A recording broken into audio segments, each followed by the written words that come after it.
like we're thinking in 1990. And then Maya Sabatello will speak. Maya has degrees in law, political science, and medical ethics. She has a very deep interest in gender and disability studies.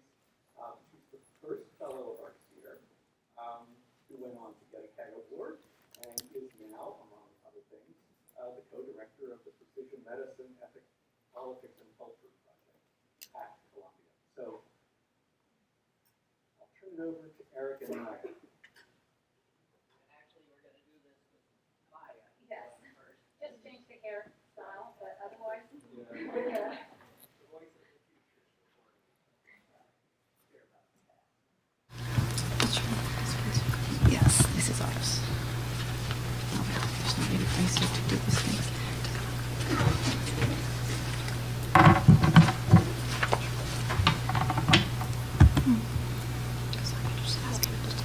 Yeah.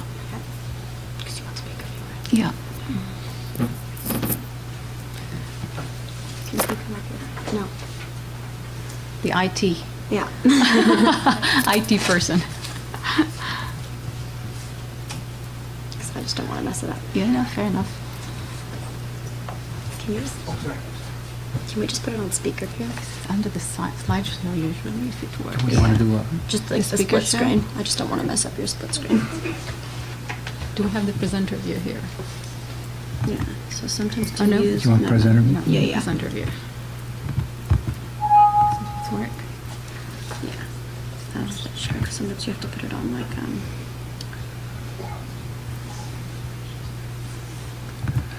have to like expand display. Mm-hmm. Okay, I think, hold on a second. Oh, if it's a problem, we'll stick with that. I just want to, Yeah. maybe it's this here. I just didn't want to mess it up. And then you go into display. Yeah, exactly. Cool. Now let's bring it, is it this one here? Yeah, It's this it's this one. And Let's see if it works. use presenter view. There you go. Great. Thank you so much. Okay, fantastic. Hi everyone, I'm delighted to be here and thanks for the invitation that we give this talk. It was a lot of fun for me and Eric to work together, so I hope that will come through as well. Our goal is basically to give some of the discussion about the original and enduring concerns about genetic essentialism, fatalism, and stigmatization.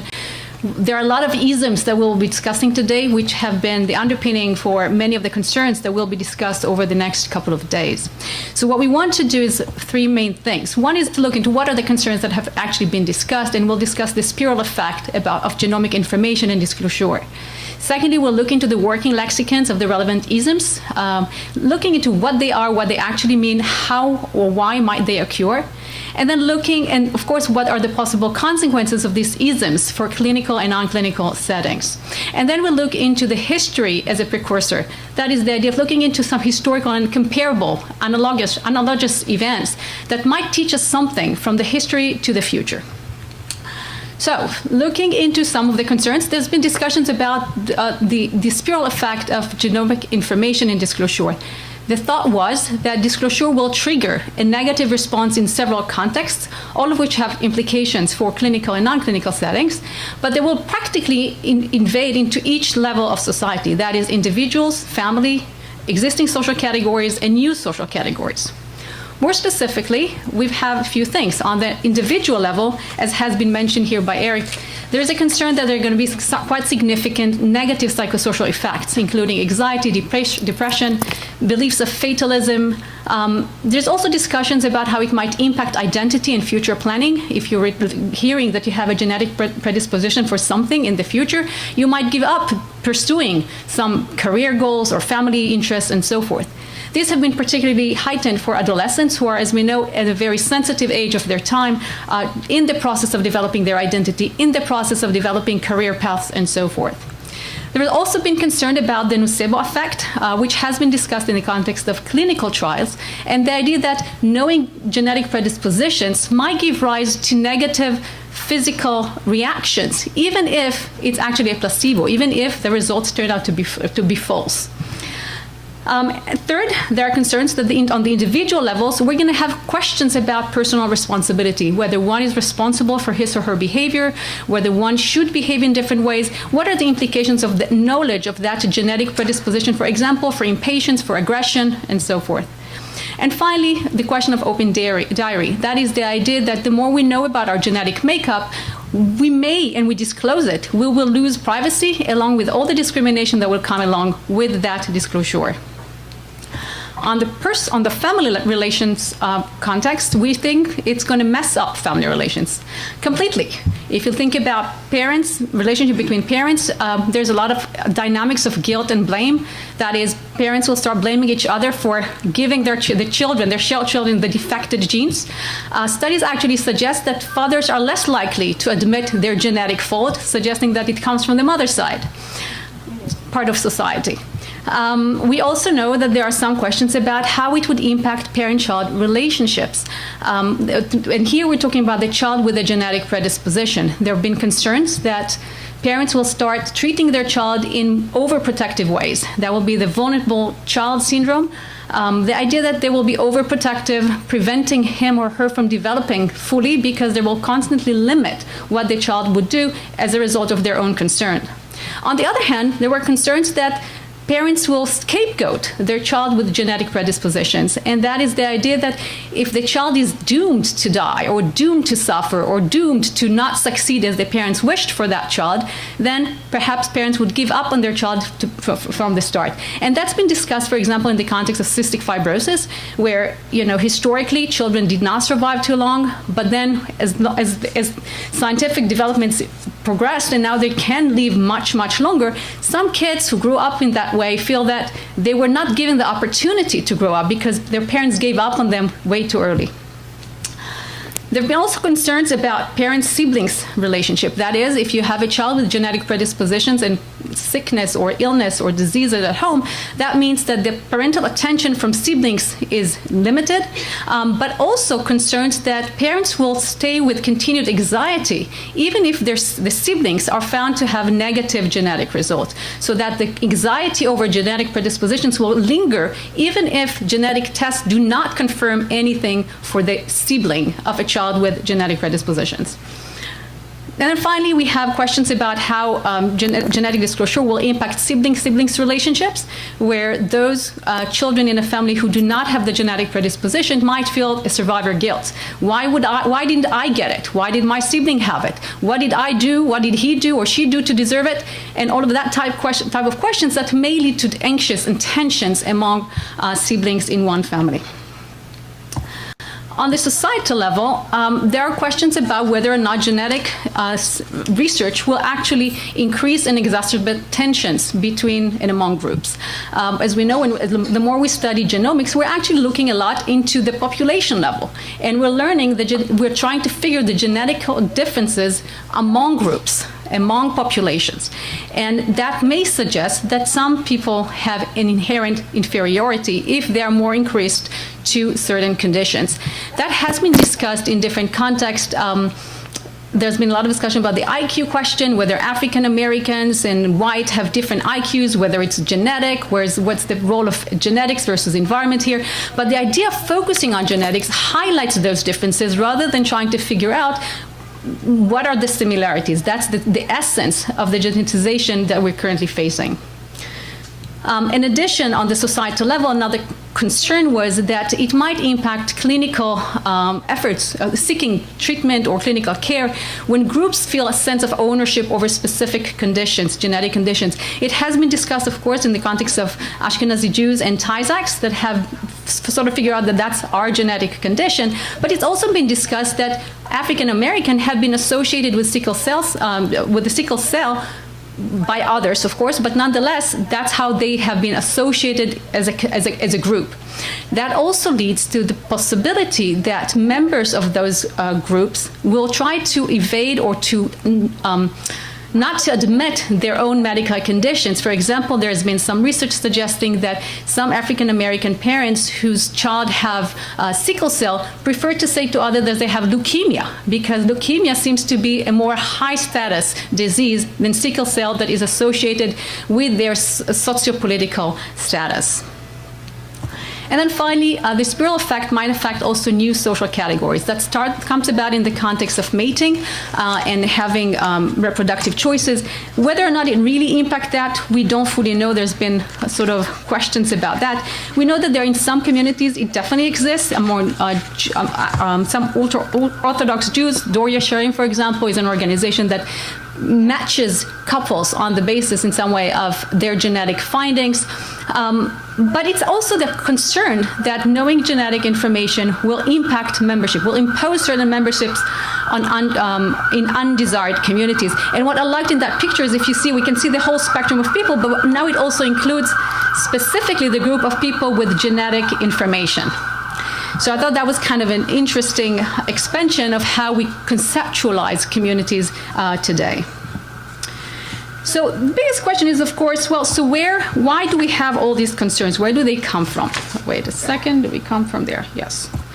And of course, since the beginning of the large-scale human genome projects, ELSI scholars have been concerned about all these isms that might impact our understanding or lead to additional concerns in the clinical and non-clinical settings.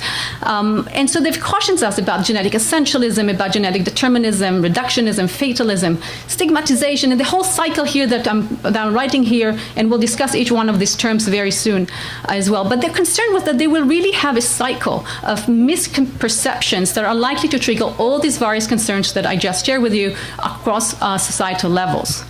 Now, reality is that if it was such an easy, smooth cycle, it would have been maybe easier to deal with some of the concerns. As we know from political theorists, usually when you have a crisis, there are many red lights, red flags on the way, and arguably you can stop them in each one of the highlights of the red flags. The reality with genomic information, however, is that it's much more complex, and the relationship between and among these concepts is far more complex than just a cycle, which might or might lead to different, to the various concerns that we discussed.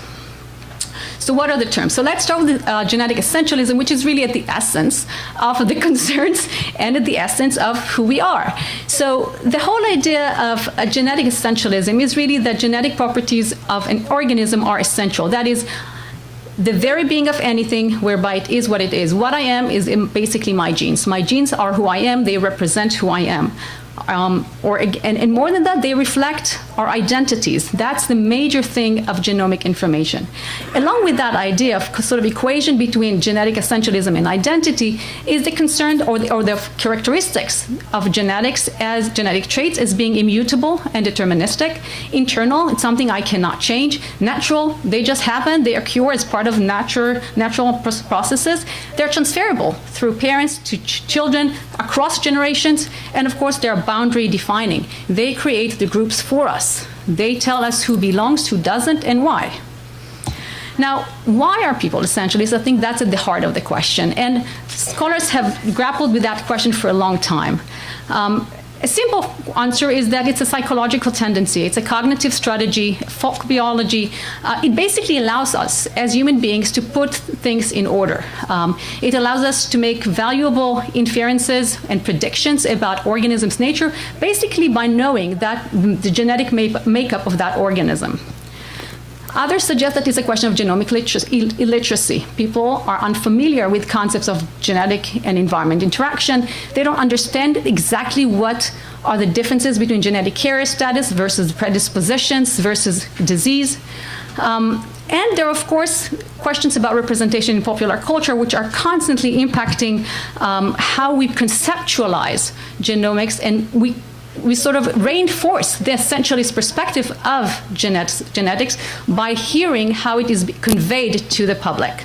Nelkin, for example, in her book, The DNA Mystics, has said instead of an important molecule, genes basically has become the secular equivalent of the human soul. That is what it is now. And it passes through generations. In the effort to simplify things, we're making equations very simple, very one-directional. One leads to B, B leads to C. This is how it is. This is how we understand it. So essentialism comes in that exact area. And if you look into DTC companies, they are working with it. They love it. In a study that Eric conducted with Enders. Yes. In 2009, they looked into DTC companies, and they really love that idea. Look at decode me. We're decoding who I am. Otherwise, I don't know who I'll be. We have gene essence. It's who you are, right? We will be told by our genes who we are. Until then, we don't know that. And of course, we have the myself, which is the whole idea of misspelling it here or combining spellings, the science of you. Kind of illustration of the messages that people constantly get. Moving to the second concept, genetic determinism really focuses on the cause. It looks into universal causation, the assumptions that what happens for genetic reasons is involuntary. It is what it is. Again, it's a very strong causation. There is a distinction between strong versus weak determinism, and that's the idea that a strong determinism, that when you have a genetic, a certain gene, that will necessarily lead to a certain result.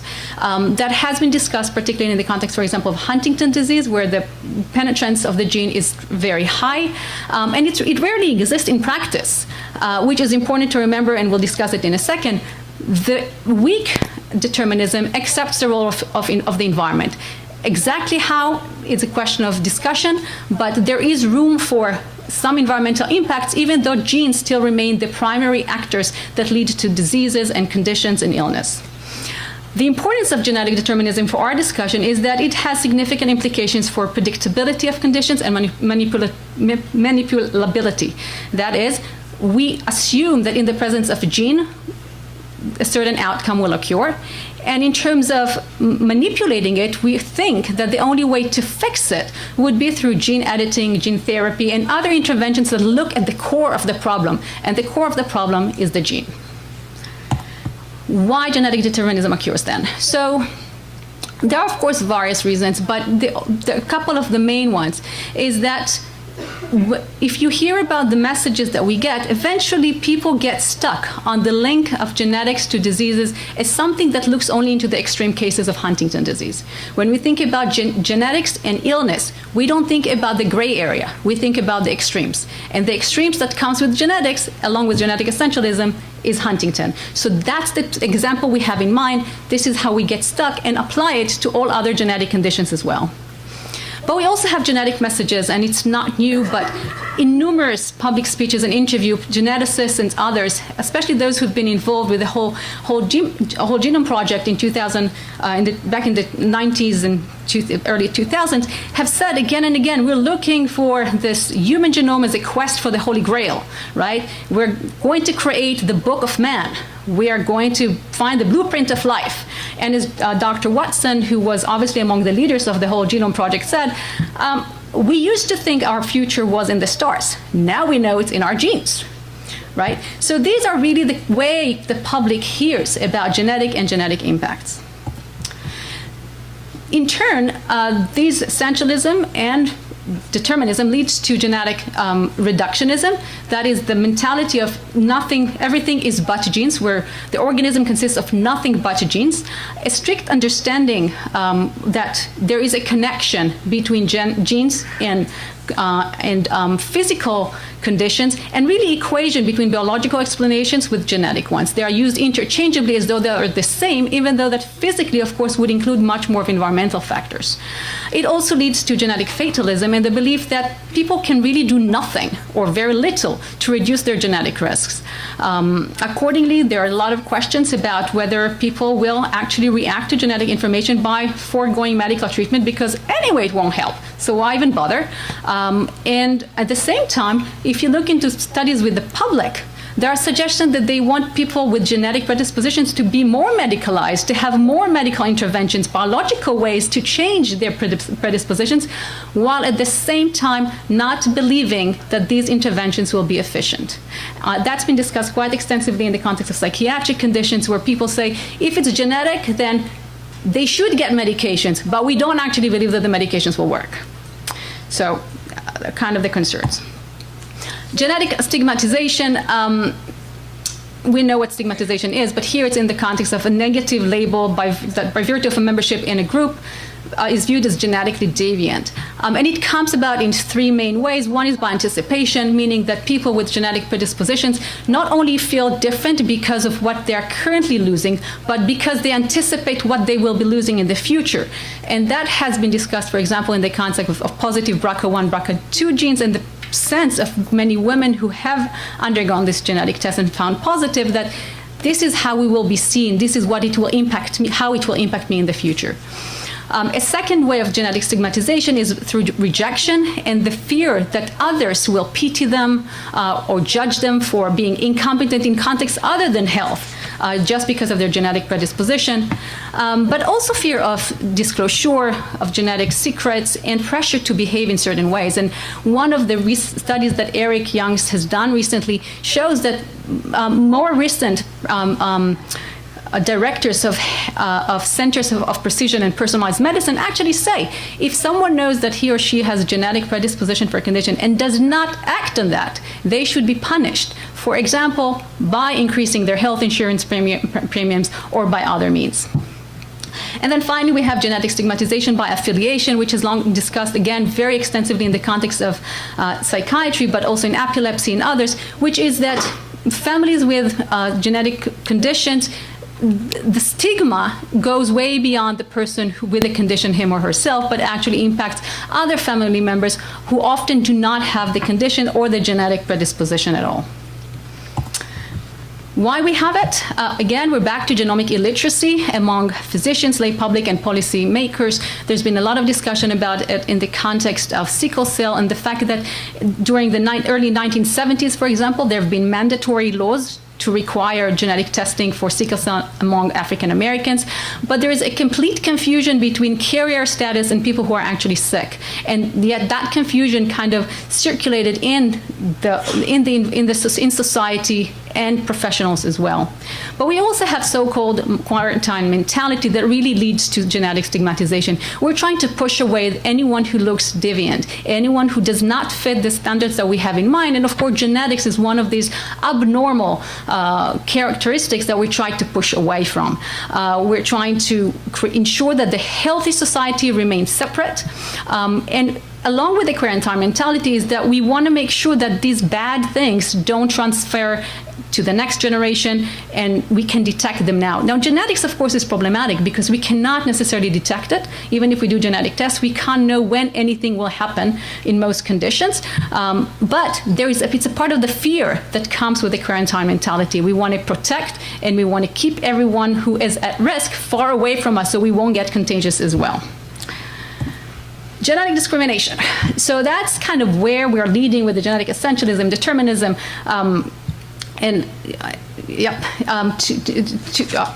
yes, sorry, got lost for a second with the 30 minutes notice. The previous concept of the isms leads to genetic discrimination. That's the unequal treatment due to genetic makeup. Now, of course, we don't know the extent to which it actually exists. There are conflicting studies. We know that there aren't a lot of court cases about it. But we know that there is a lot of concern around it. In fact, the decision to pass the Genetic Information Non-Discrimination Act was based on that exact fear.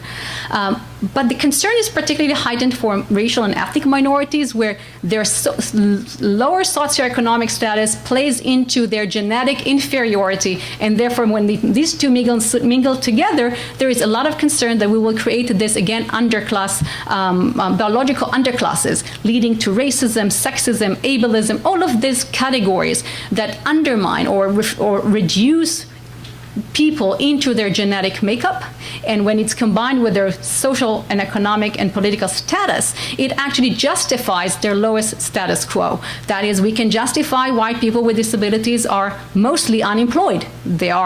They've got some genetic predisposition, arguably, or conditions. We know why African Americans will be poorer for the same reasons, right? So we're creating, that was the concern, that this genetic discrimination would lead to racism, sexism, ableism, all of these concepts that really play on this combination of genetic, biological underclass and sociocultural, political underclass. Genetic meliorism is another concept, another ism that we have that has impacted quite significantly our understanding and concerns with the rise of genomic knowledge. And that's the delusion that the ultimate purpose of genetic science is to perfect our species. We're trying to conquer disease, disability, ageism, and death. We're not good at dying. We're not good at suffering. We want to change it. So that's a part of the work that really works into that. And if you think about them, again, some of the communicational ways that this concept is being transformed, it's been discussed quite extensively as something that we use military metaphors. It comes up with the idea of, let's fight a particular condition. We'll fight, for example, cancer through killer cells, right? There's a lot of metaphors that reflect war scenarios, and it's also here in genetics. In the context of, Emily Martin has done quite a lot of work on that, and her work is actually fascinating, looking, for example, into the genetic material for reproduction, the egg and the sperm. And again, that constructs for us the military metaphors as well. So sperms are usually described as something that, that are produced in large productions. They are strong, they are the combatants in the field, searching and running to get to their target. And the target, the egg, is of course sitting very passively on an egg, on a shelf, waiting to be picked up or caught and kind of get into this romantic relationship, right? But they're passive, they're doing pretty much nothing. With menstruation reflecting the failure, the death, the debris of uterine lining, and menopause reflecting their ultimate degenerative destiny. And these are the concepts that are running around. So again, using these metaphors, we're increasing in our understanding sexism and genderism, applying social concepts and categories to our understanding of genetics and how that will impact other things that will happen with genetic disclosure. And then finally, again, I think I mentioned that the idea of we need to try to overcome limitations of human conditions through emerging scientific technologies and science. Finally, we have genetic statism, which is the use of information to advance group or state interests at the expense of individual interests. Now, that's been discussed in these various contents that we're mentioning here, directive genetic counseling. People are now expected to want to know, or they're being told what they should know about their genetic predispositions, especially when they're pregnant. We have community gatekeepers, right? Communities tell their members whether or not they should be part of genetic research or what should be done with genetic research from communities. Public health genomics, we're trying to tailor genetic information to medications. The ideal example, right? We're trying to create the differences, the genetization of differences in the context of public health. Genetic citizenship, increasing responsibility to behave and to act on our findings, as well as genomic sovereignty, which is the whole idea of trying to maintain, or that countries are increasingly trying to argue that their genomic information of their people have particular commercial, symbolic, or other value that should be maintained with them. And all of these issues that are being sort of handled basically by figures above make us feel very uncomfortable, and they continue to remain with us in our mind. And I'm just giving here the last example of genetic nativism, because that's a part of it. And genetic nativism was raised in the context of the eugenics movement and the idea that we want to identify who should be a part of the society and who should not. Today, it's been re-envisioned in refugee laws, where some countries are trying to use ancestry tests to determine whether a claimant that comes into their country and claims refugee status will be accepted or not by the genetic ancestry tests. So there's a lot of cynicism about how this use of genetic information by authorities on behalf of the state, on behalf of groups, will actually benefit or not individuals, families, and the smaller units of society. All of these led, of course, to genetic exceptionalism in the ELSI discourse, and perhaps to the ELSI hype. I think one of the leading scholars in this regard is George Annas, who was, at the time, just shortly after the Human Genome Project, tried to push for the Genomic Privacy Act, And one of the things he kept saying is that we've got to keep genetic information different. We've got to keep it separate. All of these isms and all of the results, the outcomes of the isms will lead to consequences that we do not want to have, and therefore we should have privacy. But what he stated, and I think that's kind of where it captures all our concerns in one paragraph, is the information in one's genetic code can be thought of as a coded probabilistic future diary because it describes an important part of a person's unique future, and as such can affect and undermine an individual's view of his or her life's possibilities. Unlike ordinary diaries that are created by the writer, the information contained in one's DNA, which is stable and can be stored for long periods of time, is in code and is largely unknown to the person. So that reflects the essence of the isms, the consequences, and all our fears and concerns. With this happy note, I'll give the stage to... Hey.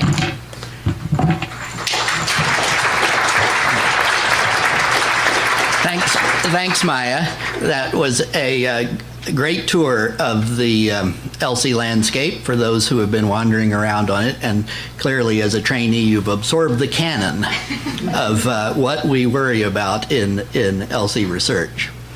The early genetic exceptionalism that Maya ended with, the culmination of all these isms into a feeling that, wow, genetics really is special, was critiqued midstream by Tom Murray and others, pointing out that, you know, a lot of these same isms could be translated into infectious disease contexts or immunology or psychiatry, or they're not special to genetics.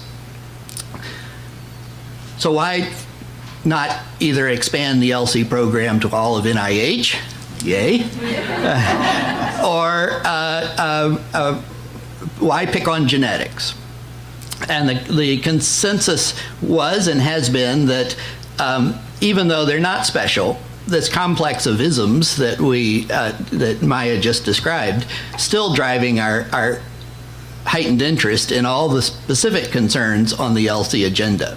If you look at the things we do worry about these days, return of results, privacy, confidentiality, community engagement, and clinical gatekeeping of sequencing exercises, why are we concerned about those? Well, in the background of all those individual questions, does the patient have the right to know, or should we get community consent before we go into a village, are these same isms. It's still driving the agenda.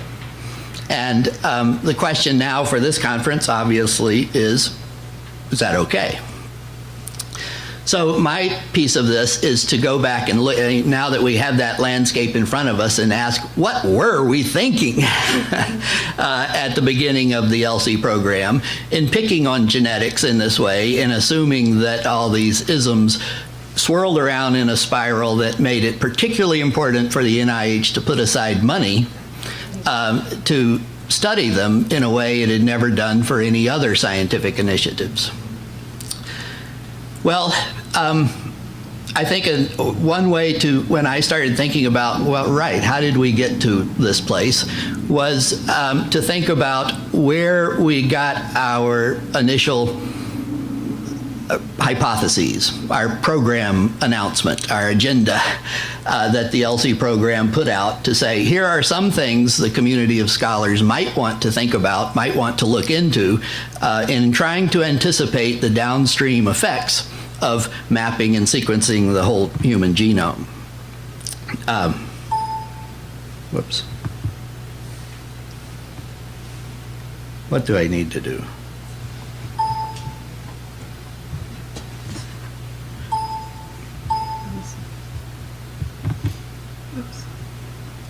That's the next one. You right? just did the, yeah. Okay, there we go. One Yeah. second. Next one. Yeah. All right. So the first point I want to make is that the mandate was to think about the downstream implications of the successful completion and implementation of the Genome Project. And so we turn to the scientific community and say, what will the successful completion of the Genome Project produce for society? wow, great things, right?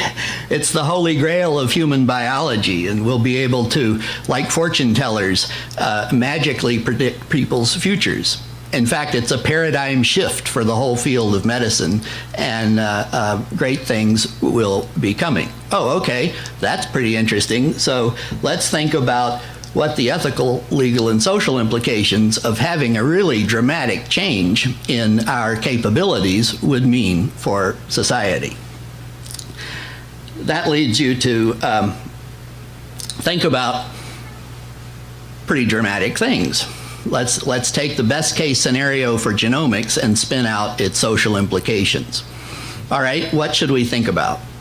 Well, I think in retrospect, using retrodiction, we can say that what was going on was reasoning by analogy from other episodes in the history of science that we did have experience with.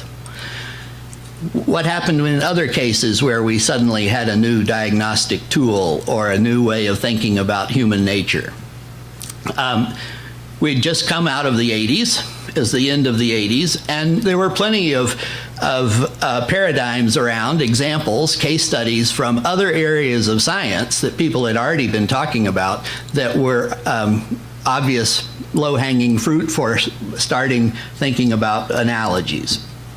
The human geneticists were mapping genes, not in a comprehensive way, but piecemeal through linkage studies, and we already knew that some of those were raising perplexing problems for families, problems of family identity, family communication, issues of determinism. Huntington's disease was the case in point in the 80s. We were also developing our methods for prenatal diagnosis. Amniocentesis and CVS were coming along, raising all those questions about what it meant for personal choice, family dynamics in decision making. One of the big models in people's minds was what had just happened with the AIDS crisis. At the beginning of the program, we commissioned a number of papers, white papers, from different people to ask what should we be thinking about as the Genome Project comes along. And the community of folks who had been working with insurance discrimination against people, HIV positive people, were one of the communities we tapped, and they said, wow, yeah, you really ought to think about what it means to have not HIV positive, but genetic risk X positive status in your record, because we can tell you it leads to insurance discrimination, etc. Biotechnology was booming, raising all kinds of interesting questions already before the Genome Project about ownership. Should really patenting genes, is that okay? What does that mean? What kind of things are genes? So there was a thread there to pull in thinking about what we should look for.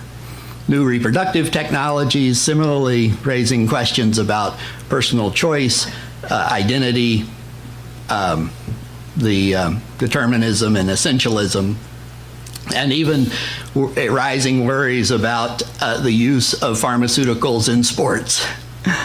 Tom Murray, of course, he's finally got his book out, yay, on doping in sports, and but it was there in the background all the way back to the 80s about what are the ways we might change ourselves, our self-understandings, in using technological tools to modify human nature.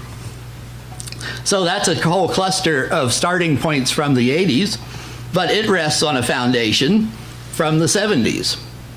There were plenty of people looking back to one decade before that, to the debates over sociobiology in the 70s. So now we call it evolutionary psychology, and the way in which natural selection and hereditability in a broad scale might influence human behavior. Flashpoint in case there was the claims being made for people with an extra Y chromosome as being particularly, masculine? I don't know, particularly aggressive. and therefore showing up more often in criminals than in other people. A trope that got memorialized wonderfully in the third Aliens movie, where Sigourney Weaver crash lands on a prison planet where they've collected all the double Y chromos in the galaxy, a particularly violent group. In the 70s, the recombinant DNA debate was the birth, really, of a notion that, wow, maybe genetic scientists have some sense of social responsibility to anticipate the future of what they're doing and help society develop regulations to control it. That was behind the whole idea of the ELSI experiment, I think, that notion that scientists themselves, the scientific community, should take up and invest in this enterprise.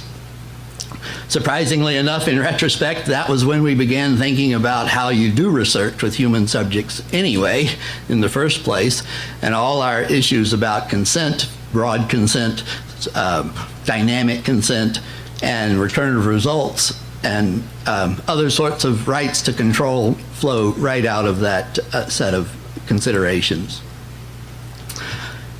Finally, the birth of bioethics and the patients' rights movement also produced talking points, starting points to think about, well, if we've got a right to candor, a right to know our diagnoses in the clinical setting, how does that translate into a genetic research setting or a use of predictive genetic tools that may produce uncertain results?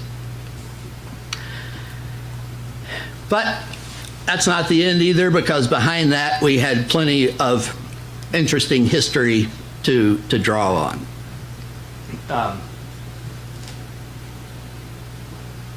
From the 60s, you remember from your psychology classes that we were in the middle of a big debate about whether nature or nurture most influenced human behavior. And that cartoon, I don't know if you can read it, but it says, "The nature-nurture controversy finally resolved. It's all mom's fault." From the time, now apt again in the day of epigenetics, where once again it's all mom's fault. But back then it was just a joke about two grinning men passing off the responsibility for human behavior to the mothers. And at the same time, we were talking about psychosurgery, ways to intervene in the brain, and how deterministic that was, framing our debates about genetic determinism. Newborn screening raised all those issues about the public health uses of genomics and genetics that still linger behind our worries about the state's use of genetic information about individuals. And the tradition of client-centered genetic counseling came into its adulthood, if you will, with imprinting the whole field of clinical genomics with a client-centered, autonomy-centric ethos that continues to be a backdrop for our discussions today. Finally, from the dark ages, anything beyond 1960, okay, anything before I was born, the more traditional historical precedents that people point to when they think about ELSI, oh yeah, we don't want to recreate the eugenics movement of the first part of the 20th century. With all its coercive policies an invasion of individual spheres of privacy. We don't want to recreate the scientific racism that animated the eugenics movement. And so we really ought to worry about research that focuses on identifying differences between whole human populations, particularly when that research is designed from the start on racial lines, using social categories to try to carve up the population as if that also mapped onto biological differences. And of course, the rise of the public health authorities in the 20th century, and the notion that the state, yes, in many circumstances, to stave off a crisis, could intervene on individual liberties, on family freedoms, for the benefit of the larger population. Still something that animates our debates today, not so much in terms of quarantine anymore, but in terms of civic obligations to donate tissue samples to a biobank. Why not? It's just like the draft. We do it for the good of the larger community. Shouldn't be up to individuals to decide. Well,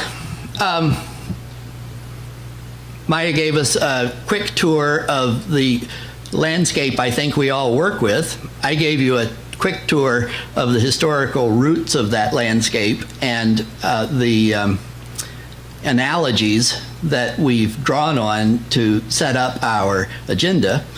And now the question really is, do those analogies, are they still apt? Are they still decent starting points? And the isms that they produce, are they still a good way to frame our research in this area? Many people point out that genomics itself from 1990 has changed a lot, that in ways that sheds lights on this question.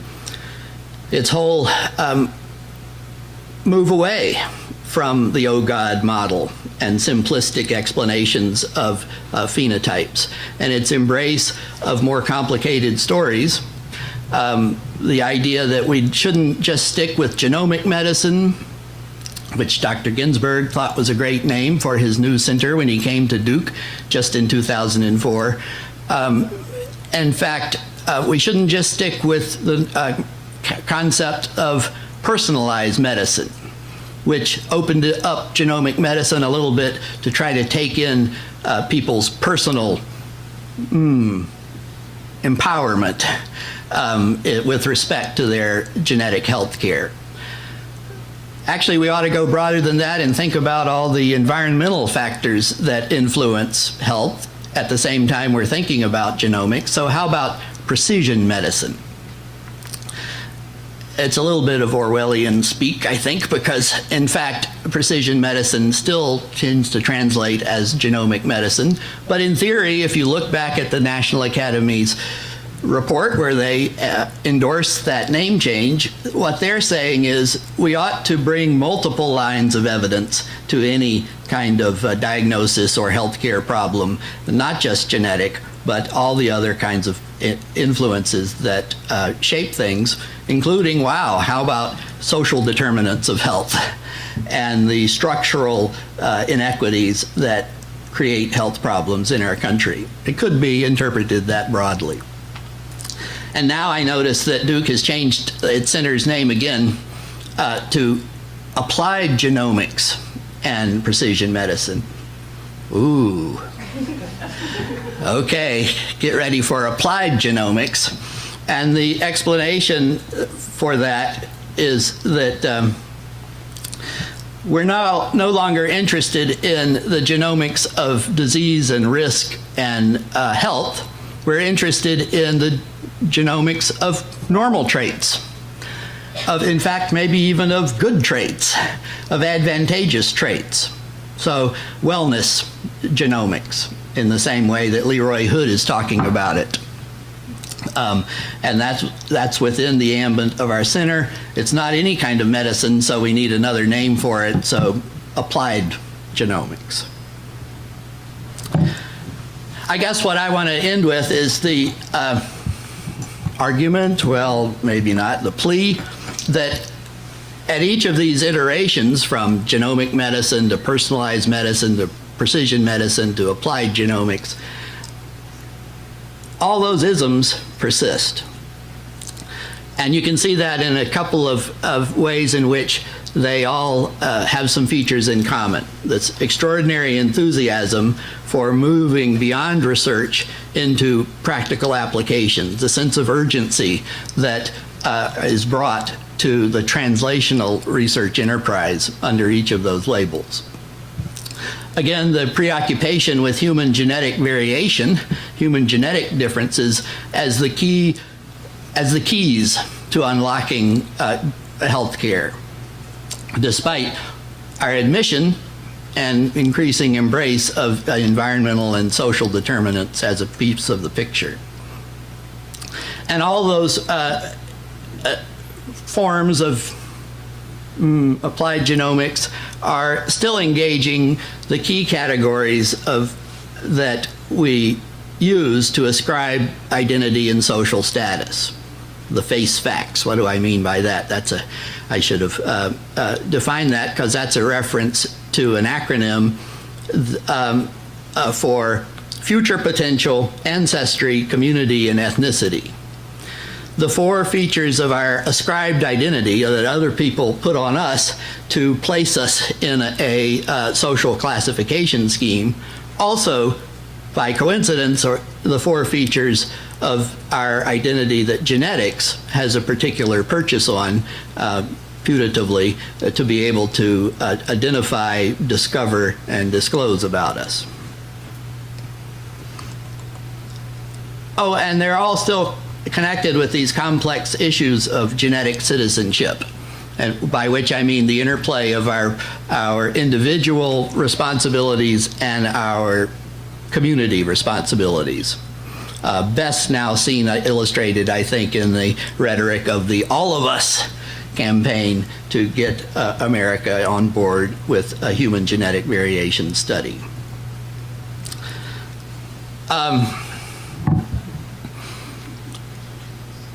My sense is that all those old starting points still resonate, still offer some warnings for the future. I'm obviously on that cautious side of the spectrum that Eric presented.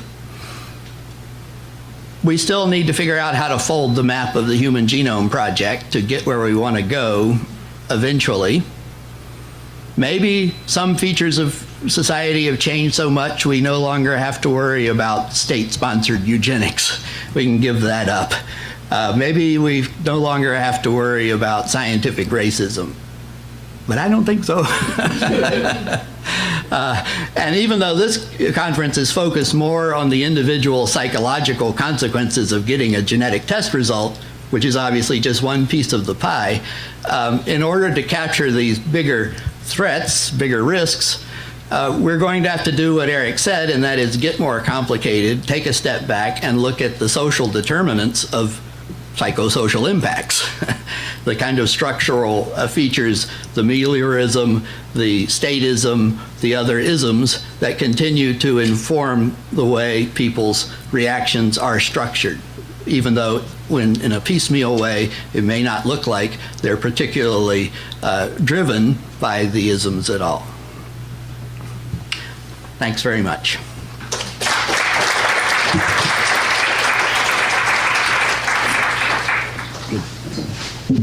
Maya, Eric, thank you so much. Well, we could, but That wouldn't work. Yeah, that doesn't work very well, does it? We have 15 minutes for comments, observations, questions. We'll figure out this little problem. Well, yes, one would think, but I don't know how to do that. Do you? there we go.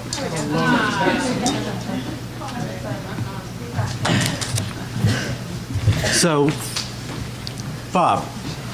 That was great, thank you. Bob Klitzman from Columbia. It occurs to me that there are even broader contexts that are shaping a lot of the debate, and I'm wondering if we should enter those in or consider those. And one would be economic. So there are broad economic commercial considerations, both, NIH trying to get research dollars from Congress, et cetera, and so that fuels some of the hype.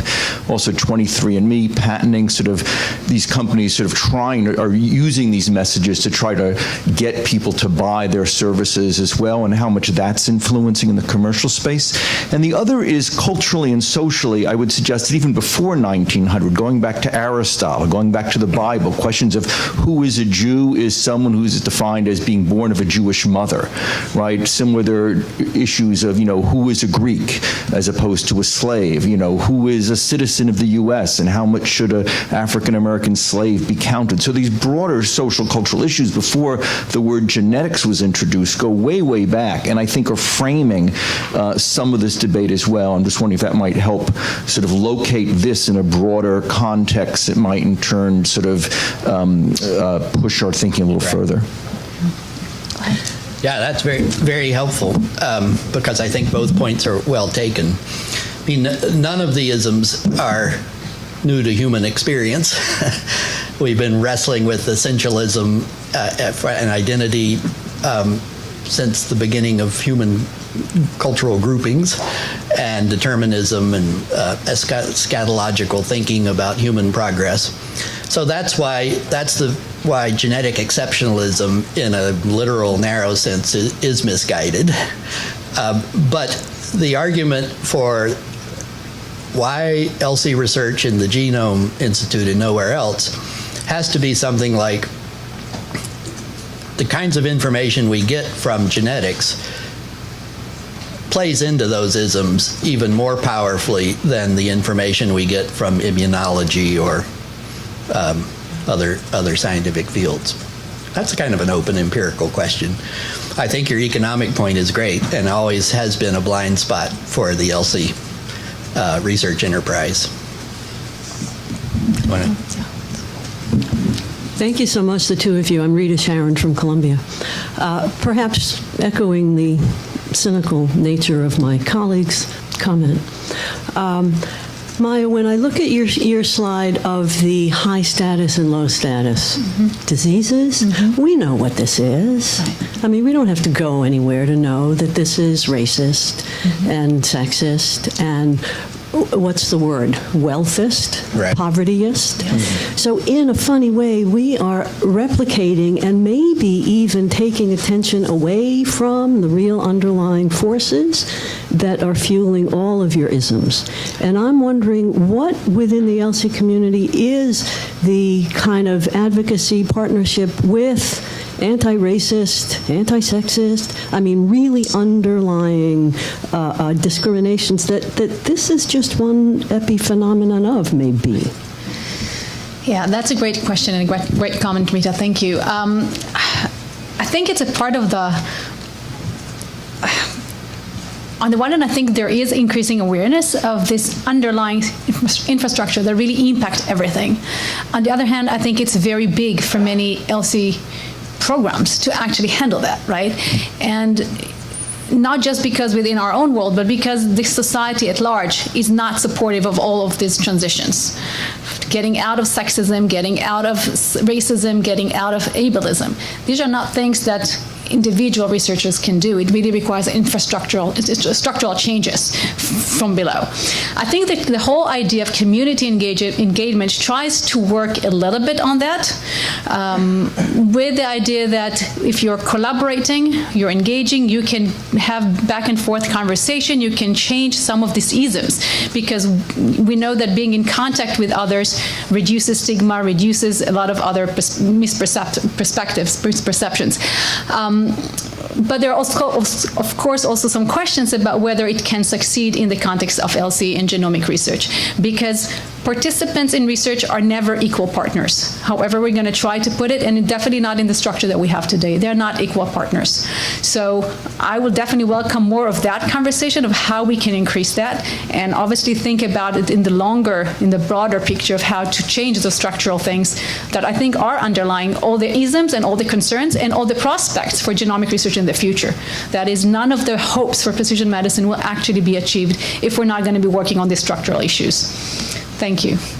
And I would just add, I think the one place where you can see that kind of collaboration between the ELSI research community and activists is with the disabilities community, or at least patients with genetic disease community, because in the passage of the of GINA, that really was instrumental, that partnership between those two communities. And maybe disability issues is a logical place for this to start out of the ELSI research world. We'll have to discuss that again later, because I think also the communities that were engaged from the disability community in the GINA are very specific communities that are still within the mindset of a medical model of how to fix their condition and prevent it, rather than let's accept it as a social difference. Sorry, in some ways. Oh, and Eric disagrees the discussion, the discussion begins. Yeah. Well, just on that comment, I mean, you know, in the early 90s, NIH was funding work that essentially, I'm so sorry. In the mid-90s, as you well know, you may have to get very close. in the mid-90s, really, in the mid-90s, NIH. Could you quiet down a little?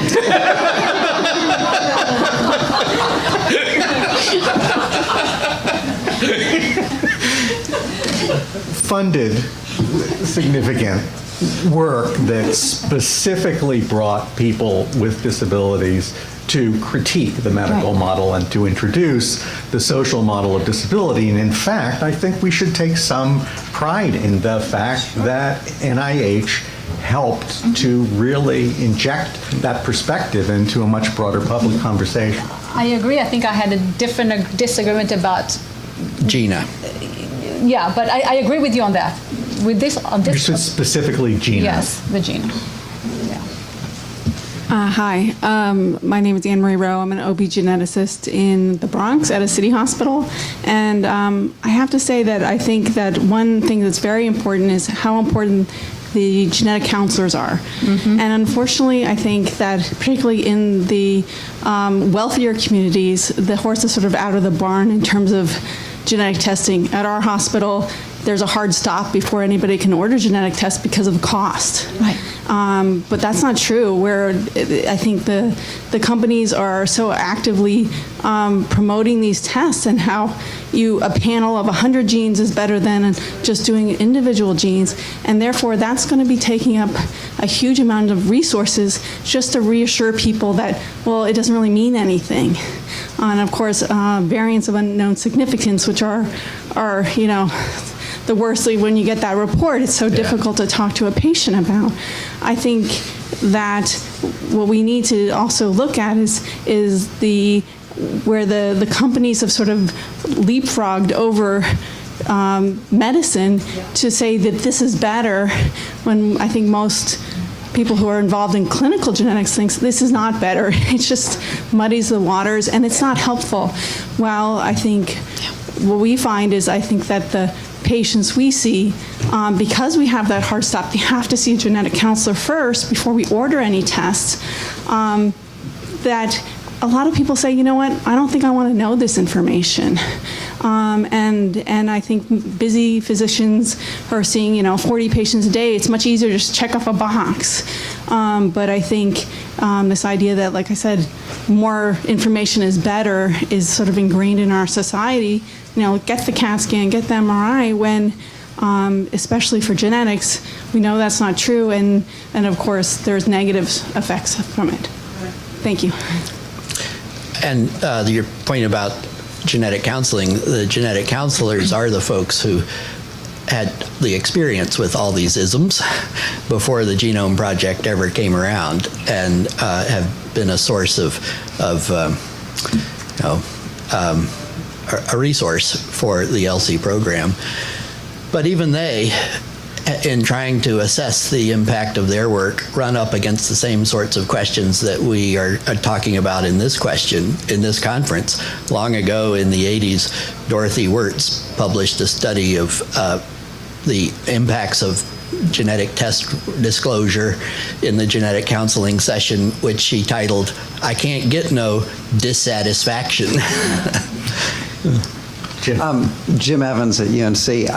The thing that really strikes me about this, including the initial framing of what were we saying, and and then this, all the way to this discussion about economics and all, is the dynamic that exists between the ELSI community and all of these forces that are arrayed to promote genetics and, quote, health and medicine, right? I mean, there is only one reason we are here today. There's only one reason the ELSI community even exists in this organized way, and that's because, really ironically, given some of his statements and views, Jim Watson said there needs to be money put into this.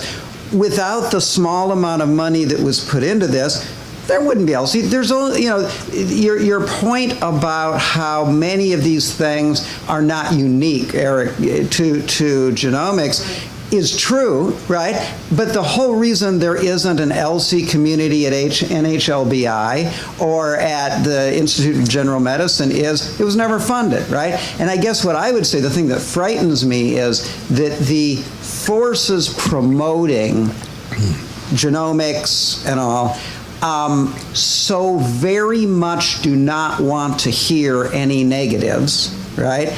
That we've got an uphill battle. And for that reason, we have to be very careful to not overplay the negatives, right? We need to get good evidence when there are negatives that exist. But the idea that there won't be negatives is silly. Your comment about, yeah, I think we do need to worry about things like discrimination. Well, no kidding, right? The notion that we don't is defied by every glance back at history in any context, right? So we are needed. The ELSI community is needed, but we have to be careful about doing it right, and we are up against huge forces that do not want to hear anything negative.